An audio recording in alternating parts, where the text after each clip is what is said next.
Yo guys, what is going on? My name is Sean, aka Budz, and I am back here today with a brand new fitness video. Now in today's video, I'm going to be covering as many of the basics of fitness as I can. I've had a lot of requests from people that, they want to get into fitness, but they literally have no idea where to start. And it is something that's very overwhelming because there's so much information. And it's hard to know what you should listen to, what's important to know. So today I'm going to try to go over the basics of pretty much everything so that you guys have enough knowledge to start going to the gym or start trying to get fit if that is what you want to do. This video is going to be really beneficial for people that just have no idea what's going on, like I said, but even if you're someone that has some experience, you still may learn something new from this video, so it definitely never hurts to watch. Also, I will be leaving timestamps in the description below of every part of the video. There's going to be three main parts. Part 1 is just going to be sort of an introduction, part 2 is going to be over fitness and diet, and part 3 is going to be going over actually working out. I'm going to try to keep this video less than, let's say, 12 minutes, but you never know, so let's just get right into it.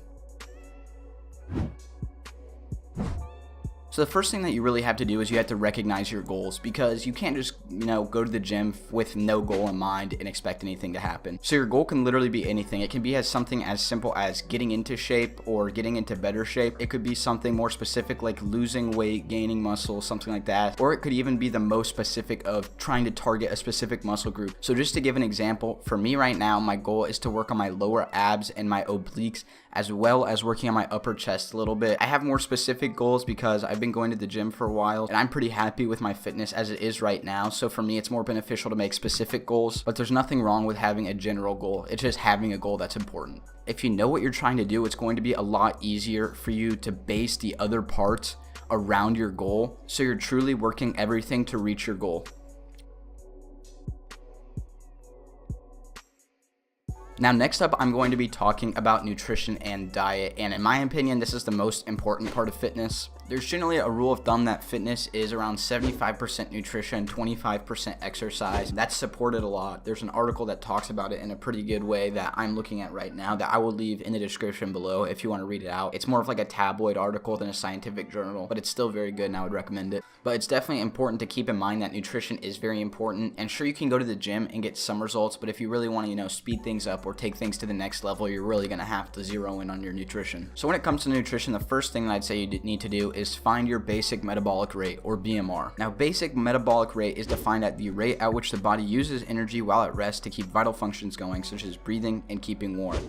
So essentially how many calories you would burn in a day if you did no physical activity. Or in the fitness world, pretty much how many calories you need to intake to maintain your body weight. So this is different for everybody. So it's suggested for a lot of people that it's around 2,000 calories, which is definitely a good starting point. But if you want to be more specific, which I would definitely recommend, I recommend getting the app MyFitnessPal on your phone. You can put your height, weight, and goals in there, and it'll tell you how many calories you should be trying to hit, and you can track all your food and stuff. You have to keep in mind that the BMR that they give you is just suggested based on a bunch of statistics that they have, so it may not be exact for you. But if you track your weight on a regular basis and you track what you eat for, say, a couple weeks, you should be able to find your basic metabolic rate by seeing how much you eat and seeing how much that compares to your weight. Let's say you eat 2,000 calories a day for 2 weeks and you weigh yourself every day and you lose 2 pounds over that 2 weeks. That shows that 2,000 is actually lower than your BMR. So if you want to maintain weight, you need to eat more like 2,200 or 2,300 calories or whatever that is. But like I said, MyFitnessPal is a great app, super easy to use, super self-explanatory, as well as they have a lot of informational articles on there every day that can give you recipe ideas or exercise ideas or whatever it may be, but they are pretty useful and I read them quite a bit actually. So my first big nutrition tip, like I said, download MyFitnessPal. Now next up, I'm going to be talking about the 3 macronutrients. Now, if you don't know what these are proteins, fats, and carbs, and these are what make up all foods. Now, not every food will have all 3, so I'm going to start with probably the most important, and that is proteins. Proteins are mainly found in things like meat and dairy. There's a little bit in nuts too, but meat and dairy are sort of your main 2 sources. Now, proteins are sort of the building blocks of muscle. Proteins are amino acids. When you go to the gym and work out and you tear up your muscle fibers, these amino acids are what repair the muscle fibers and make you gain muscle. So these are actually necessary for gaining muscle. At least in my experience, these are generally the hardest to get enough of just because there's a lot of foods that don't have any protein at all. So these are probably the ones that you're going to have to go out of your way to eat. So making sure you're eating meat or making sure you're eating Greek yogurt or whatever it is you want to make sure that you're eating them. And as a general principle, you should try to eat 1 gram of protein for every pound of body weight. And MyFitnessPal, the app that I mentioned earlier, tracks all this stuff for you. So if you import the food that you eat, it will track the macronutrients. So that's why it's really beneficial to have. Now, next up is fats, and these are found in dairy as well, dark meat, nuts, stuff like that. Now, these are used in conjunction with proteins as your long-term energy sources. So they provide long-lasting energy for the body. So if you're running a long time, stuff like that. Now, fats kind of get a bad rap because they're called fats, and people just think of like fats cause you to get fat, and that's just not the case. Eating too much of any macronutrient, it will make you fat. It's just really the amount of calories that you eat, not necessarily the macronutrients that you eat. So it's important to make sure you're still getting fat in your diet. Now, for most people, around 20 to 30% of your daily calories should be from fat. And you may be thinking, you know, how am I supposed to calculate this? MyFitnessPal, once again, does all that stuff for you. But for most people, this will be between 40 and 80 grams as a general rule of thumb. But it's really just important to make sure that you're eating these because they are also important. Now, finally is carbohydrates or carbs. Now, once again, in my experience, these are the easiest to get. They're literally in pretty much everything. They're in breads, fruits, veggies, anything that's sugary, etc. One thing to remember about carbs is that they are generally the least filling, so you have to eat more of these to feel as full. So these are usually the easiest to overeat. Carbs are used in short and fast firing energy. So let's say you're going for like a 1 rep max or something like that. Carbs are going to be very, very useful. Now, the excess carbs cause production of excess insulin, which in turn leads to the gaining of fat. So you want to make sure you're not eating more carbs than your body is going to use. And as a general rule of thumb, carbs should generally make up about 50% of your daily caloric intake. That's sort of everything I can share about macronutrients. Now, micronutrients, which are the things like calcium, the vitamins, stuff like that, I'm not going to go into today. They are still very important, but I feel like in terms of like critical fitness knowledge, they're not as important as the macronutrients. So if you want to learn more about those, just search them on Google and you should be able to find out what all of them do. So my next nutrition point is to make sure that you don't gain or lose weight too fast. A lot of the time people can get the idea stuck in their head that, you know, they have to lose like 5 pounds a week or whatever, and that's just extreme. When you try to rapidly lose weight, you'll lose a lot of fat, but you'll also lose a lot of muscle, so you'll feel a lot weaker. And in comparison, rapid weight gain will lead to a lot of fat gain compared to lean mass. So if you have the time, the max you would want to do is gain 1 to 2 pounds a week, and that's even pushing it. But really anything more than that is a little bit extreme, and you should try to stray away from that. So in conclusion, for my nutrition section, there's just one point that I want to make. If you want to gain weight, you need to be in a caloric surplus, so your caloric intake needs to exceed your basic metabolic rate. If you want to lose weight, you need to be in a caloric deficit, so caloric intake is less than your basic metabolic rate. And if you want to maintain weight, your caloric intake needs to match your basic metabolic rate.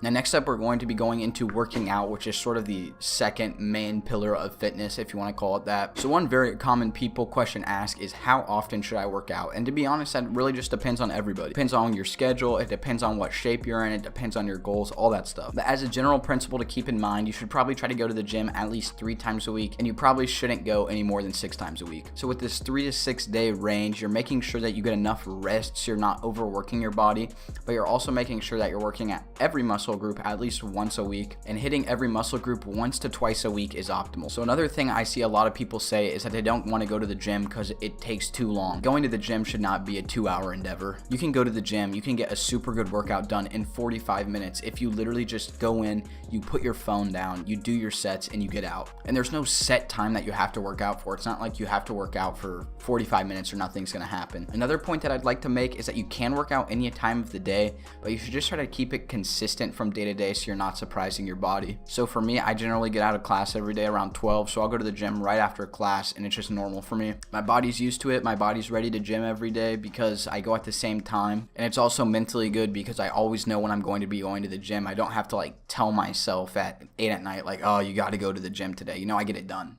The next general tip I'd give you guys for exercising is to track. Now, what I mean by this is tracking your exercises, tracking how many sets you do, tracking how much you lift. It may sound like a lot, but it's actually super easy to do, and it's going to save you so much time in the long run, and I'll explain why quickly. So it saves you time at the gym because you know what set you're on, so you won't accidentally do any extra steps. You can also look at it and see how much you lifted last week, so this week you have a starting point and you don't have to, do a couple sets to realize how much weight you need to be lifting. Now, tracking will also show long-term progress because, you can see how much you lifted in week 1 compared to week 10 on your bench press or whatever it is. So I'll put an example of my Google Sheet that I use on the screen. Sheets is a great app because you can get it on your phone and have access to it from your phone and your computer. And as you can see, mine's laid out pretty simply and it gets the job done. It's easy to read, all that stuff, and it doesn't take me very much time, but it does help out a bunch. So next, I'm going to be going over some of the related muscle groups. So these are muscle groups that are often activated at the same time. So first off is the push muscle groups, as they call them, and these are clearly muscles that are required in pushing movements. So these would consist of mainly your chest, your shoulders, and your triceps. So if you ever hear someone say they're doing a push workout, this is what it means. It means they're hitting their chest, triceps, and shoulders. Next up are the pull muscles, and these are the muscles clearly that are required in pulling. These are mainly your back and biceps. Next up we have legs, so your quads, glutes, hamstrings, calves, and finally we have your core, so your abs, and you could count your lower back as this. So I'm going to go over some general splits that are sort of the most effective in using connected muscle groups. So I have 2 splits that I'm going to talk about today that I think are like the best for beginners. First off is the 5-day split. So this would be going to the gym 5 days a week. So day 1 would be chest and abs. Day 2 would be back. Day 3 is off. Day 4 is shoulders. Day 5 is legs and abs. Day 6 is arms. And day 7 you have off. So this doesn't really follow the complementary muscle group idea as much, but it sort of isolates everything, so that doesn't really matter anyways. And this split is good because you're hitting everything once a week, so you're actually working your muscles, but you're also giving them plenty of time to recover by giving each muscle group 7 days to recover. And next up is a 4-day split, and this would be on day 1 hitting your upper body and your abs, day 2 hitting your lower body, day 3 off, day 4 upper and abs, day 5 legs, then day 6 and 7 off. On those days 6 and 7, you could do some form of cardio if you want, or some sort of like active recovery, so like a hike or something like that. But once again, you're hitting related muscle groups and you're giving yourself time to recover, so you're not overworking yourself. So the only other split I may recommend to you guys, and this would only be if you're a little bit more experienced, is a push-pull leg split. So essentially on the first day you do your push exercises, the second day you do your pull exercises, the third day you do legs, 4th would be a rest, and then the 5th would be push, 6 pull, 7 legs. And you could just incorporate abs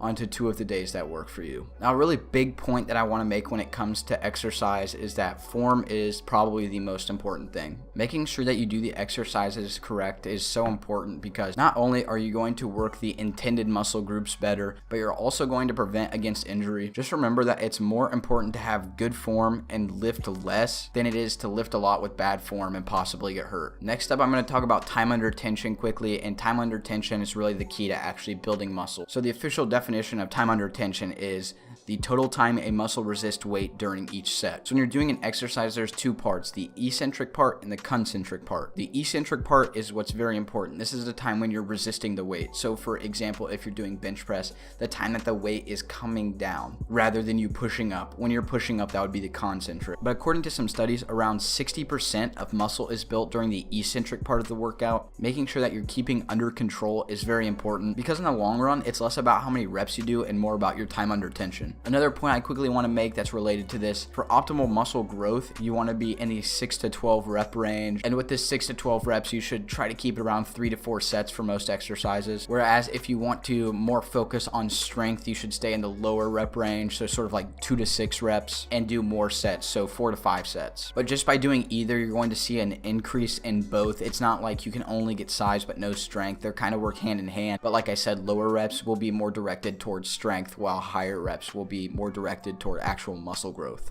And last but certainly not least, I'm going to be talking about recovery. So my personal opinion, recovery is the most forgotten part about fitness. So to make sure you're not damaging your muscles, it's important to make sure you're warming up beforehand. So, walking on the treadmill for 10 minutes, or if you're doing an upper body workout, maybe doing like arm swings and some stretches, whatever that may be, you just want to make sure you're warmed up beforehand. So you're not just going and benching 135 pounds with your muscles super cold. That's how you get hurt. So stretching isn't the only part of like recovery and warming up. It's also important to stretch after your exercise. Stretching after your exercises sort of leads to long-term benefits, so like more long-term flexibility, stuff like that. Another thing I suggest is regularly doing mobility work for a lot of your joints and such. So there's a lot of exercises and stretches that you can do to work on your mobility. If you want to learn more about that, the best channel that I can think of is called Fitness Culture. It's run by Steve Cook and his friend Jake. They're both geniuses when it comes to fitness, so I would highly recommend going and checking out the Fitness Culture channel if you want to learn more about mobility work. And the last thing that I want to say about recovery is just like rolling out your muscles is also very important. So if you don't have a foam roller, I'd recommend getting one because you can use it to roll out all your muscles. This will just sort of roll out knots and like kind of put deep pressure on the muscle, which is really good in reducing tension, which will make your muscles less sore and your recovery quicker.